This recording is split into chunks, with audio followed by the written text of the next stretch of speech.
کہ جس میں یہ لگتا ہے کہ قرآن بیان کر رہا ہے کہ کیا ہوا ہے یا کیا ہوگا، لگتا ہے، یہ تو نہیں کہا جا سکتا کہ صراحت ہو گئی ہے، لیکن بہرحال قرآن مجید اس کو بیان کر رہا ہے۔ ہم نے انہیں خاص اٹھان اٹھایا ہوگا اور ان کو کنواری بنا دیا ہوگا۔ تو خاص اٹھان کہاں اٹھایا ہوگا، کنواری کیسے بنایا ہوگا؟ سلامتی ہے ان آنکھوں پہ جو ہدایت پہ نظریں جمائے بیٹھی ہیں، ان کانوں پہ جو ذکر خیر کے منتظر رہتے ہیں، اور ان قدموں پہ جو ہدایت کی راہ پہ گامزن ہیں۔ آپ قرآن مجید کے بعض مقامات، 4 مقامات ہیں نا جن پر ذکر ہوا ہے، آپ بعض مقامات کو دیکھیں گے تو یہ معلوم ہوگا کہ یہی خیال ہو رہا ہے کہ یہ لوگ بھی یہی سمجھتے ہیں کہ ان عورتوں کو وہاں پہلی مرتبہ پیدا کیا جائے گا۔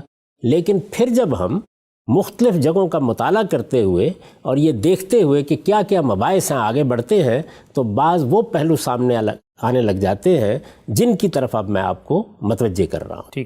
یہ کہاں ہمارے سامنے آتے ہیں؟ یہ سب سے پہلے ہمارے سامنے سورہ واقعہ میں آتے ہیں۔ اس کی وجہ کیا ہے؟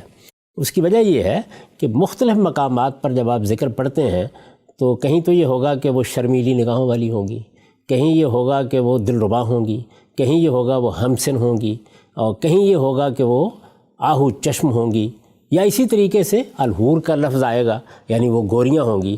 تو بہت سی جگہوں پر تو یہی انداز ہے قرآن مجید کا بھی۔ لیکن اس سورہ واقعہ میں آ کے اللہ تعالیٰ یہ بیان کر رہے ہیں کہ انا انشانا ہن انشاء فجعلنا ہن ابکارا، یعنی یہ آیت آ جاتی ہے۔ یہ آیت ہم پڑھ چکے، اس کا ترجمہ بھی کر چکے، اس مقام پر بھی میں یہ بتا چکا ہوں کہ قرآن مجید کیا بیان کر رہا ہے۔ اب ذرا اس آیت پر غور کیجیے آپ۔ اس آیت میں یہ بیان کیا گیا ہے کہ ہم نے انہیں خاص اٹھان اٹھایا ہوگا اور ان کو کنواری بنا دیا ہوگا۔ یعنی یہ قرآن مجید کے الفاظ ہیں، اس کا سادہ ترجمہ ہے۔ اس میں آ کر یہ بحث پیدا ہو جاتی ہے کہ یہ قرآن مجید حوروں کے بارے میں یا وہاں کی عورتوں کے بارے میں کیا بیان کر رہا ہے۔ یعنی یہاں گویا ان کی خلقت کیسے ہوگی، ایک لحاظ سے اس کی طرف اشارہ کر دیا گیا۔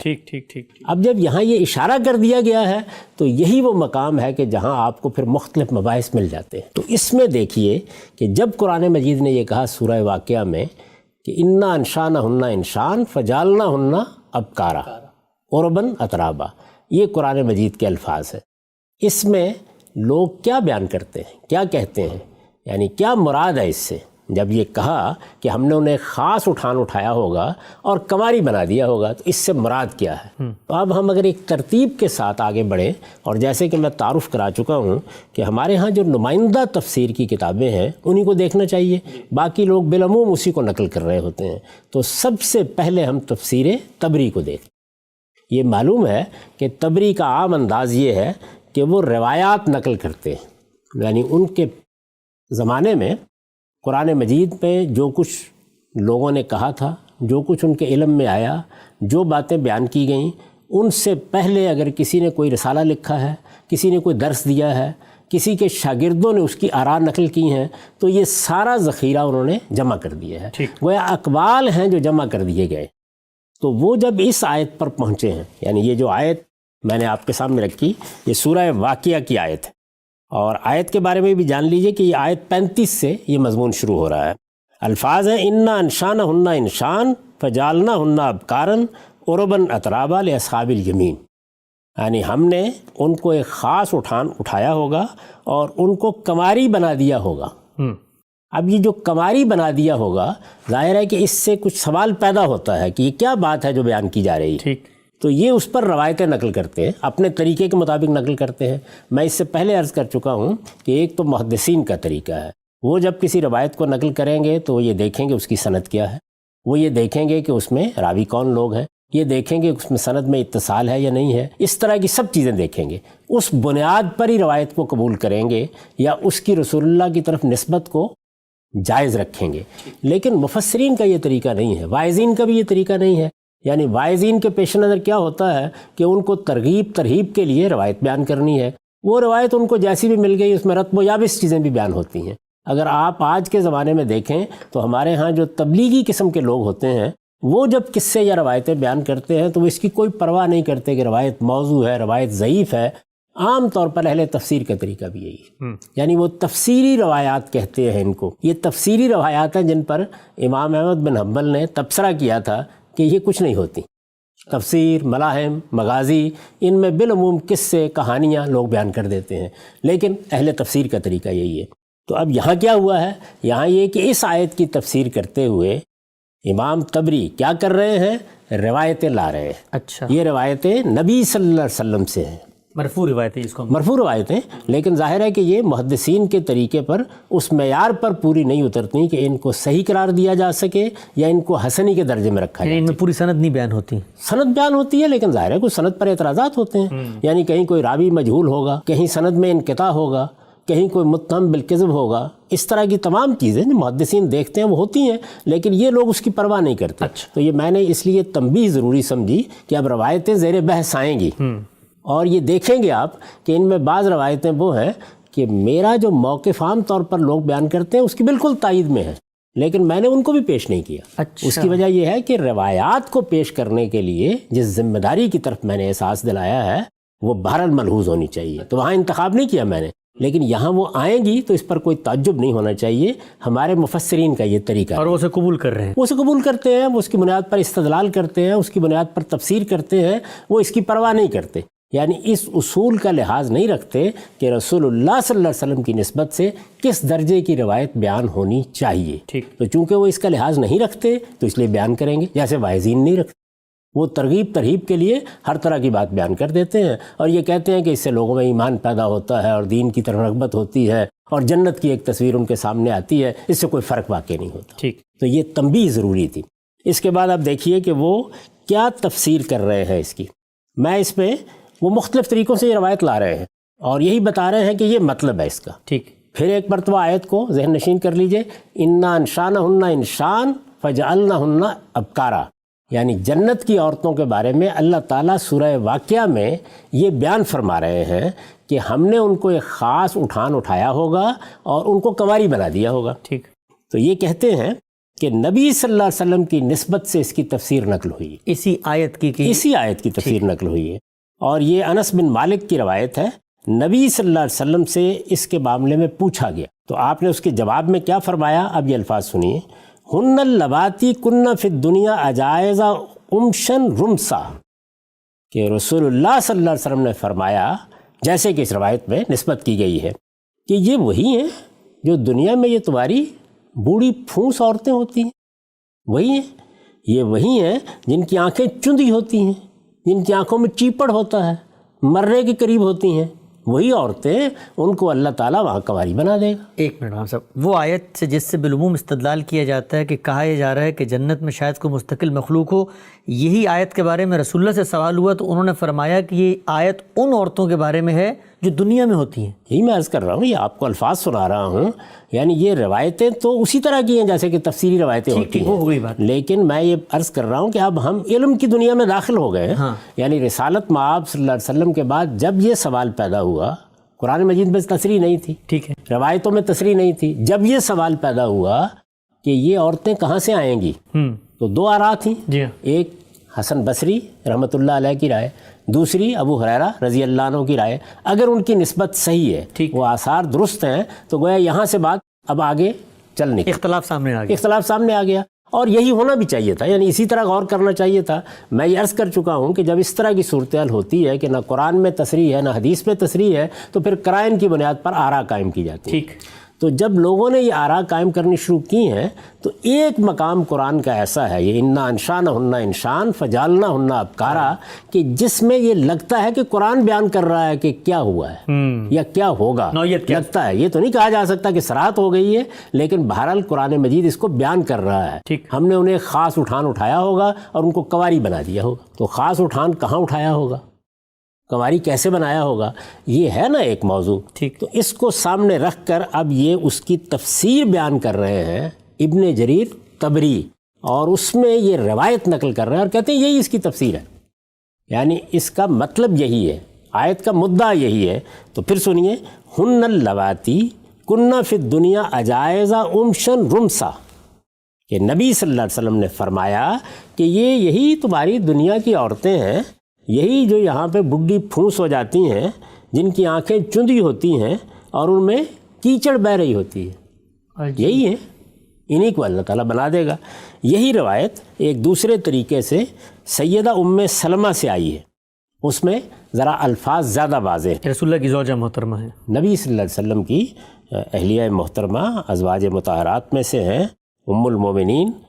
انہوں نے یہ سوال کیا، یعنی یہاں ذرا تفصیل ہے کہ یہ نبی صلی اللہ علیہ وسلم کی اہلیہ ہیں، آپ کی ازواج مطہرات میں سے ہیں۔ انہوں نے سوال کیا، وہ کہتی ہیں کہ قلت یا رسول اللہ اخبرنی عن قول اللہ انا انشانہن انشان فجعلناہن ابکارا، کہ میں نے یہ سوال کیا، وہ بیان کرتی ہیں رسول اللہ صلی اللہ علیہ وسلم سے یہ سوال کیا کہ ذرا ہمیں یہ بتائیے کہ یہ جو قرآن نے کہا ہے کہ ہم نے ان کو ایک خاص اٹھایا ہوگا اور ان کو ہم نے کنواری بنا دیا ہوگا، اس کا مطلب کیا ہے؟ وہ ان کے ذہن میں بھی یہ سوال پیدا ہوا اگر یہ روایت صحیح ہے۔ میں نے عرض کر دی نا کہ یہ ہیں اسی طرح کی روایات جن کو ہم تفسیری روایات کہتے ہیں۔ ٹھیک، اگر یہ روایت صحیح ہے، یہ اثر صحیح ہے، یا اس میں جو رسالت بآب صلی اللہ علیہ وسلم کی طرف نسبت کی گئی ہے اس کی بنیاد پر یہ مرفوع روایت ہے، اس کو حدیث کا درجہ دیا جا سکتا ہے۔ اگر ایسا ہے، میں نے یہ عرض کر دیا ہے کہ جہاں تک سند کا تعلق ہے اس کی بنیاد پر نہ اسے صحیح قرار دیا جا سکتا ہے، نہ اس کو حسن کے درجے میں رکھا جا سکتا ہے۔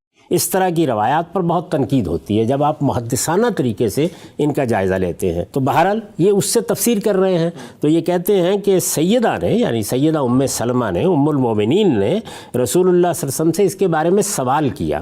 وہ کہتی ہے قلت یا رسول اللہ اخبرنی عن قول اللہ، یعنی انہوں نے آگے آیت پڑھی اور یہ کہا کہ بتائیے کہ اس میں کیا مراد ہے، یعنی کیا مطلب ہے خاص اٹھایا ہوگا اور کنواری بنا دیا ہوگا۔ اب جواب سنیے، وہ کہتی ہیں کہ رسول اللہ صلی اللہ علیہ وسلم نے اس کے جواب میں فرمایا ہن اللواتی قبضن فی الدنیا اجائز رمسن شمتا، کہ یہ وہی عورتیں ہیں جن کو دنیا میں وفات دی گئی، اس دنیا میں ان کی روح قبض کی گئی، اور جب روح قبض کی گئی تو بڈھی پھونس تھیں، آنکھوں میں چیپڑ تھا، بال سفید ہو چکے تھے۔ خلقہن اللہ بعد الکبر فجعلہن ازارا، تو اللہ نے ان کو وہاں جب اٹھایا تو اٹھا کے اس بڑھاپے تک پہنچنے کے باوصف اس کے بعد بھی کنواری بنا دی۔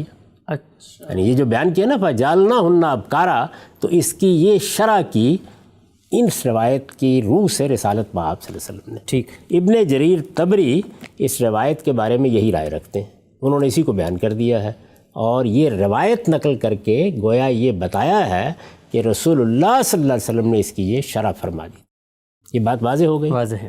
اس کے بعد اب آگے بڑھیے تو ابن جریر طبری کا سال وفات ہے 310 ہجری۔ اس کے بعد آگے بڑھتے ہیں اور اب ہم زمخشری کو دیکھتے ہیں۔ ان کی تفسیر کا نام میں پہلے عرض کر چکا ہوں کہ الکشاف، اور یہ لغت کے، معانی کے، اسی طرح سے علم بیان کے ائمہ میں سے۔ ٹھیک، ان سب فنون میں تصنیفات ہیں، اور کشاف کی بھی بڑی غیر معمولی حیثیت ہے۔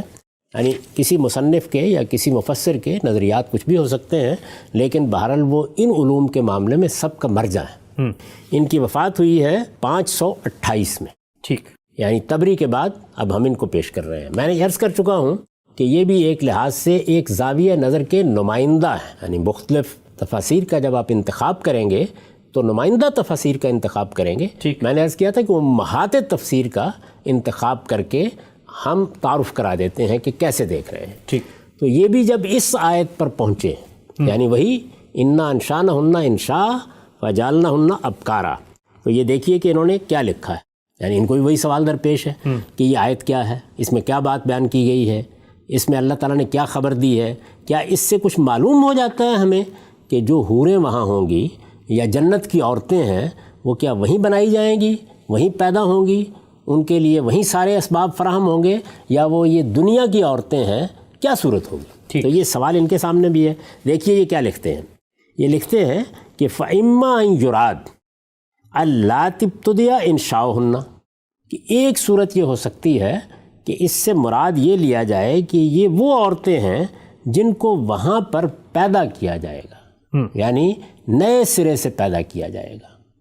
یہ وہ عورتیں نہیں ہیں جو اس دنیا میں ہیں، یہ وہاں پیدا کی جائیں گی، ان کا انشاء وہاں ہوگا، ان کی پیدائش وہاں ہوگی۔ گویا جو کچھ بھی ان کا مادہ تخلیق ہے اس کو وہیں یہ صورت دی جائے گی کہ یہ وہاں پر دلربا بھی ہو جائیں گی،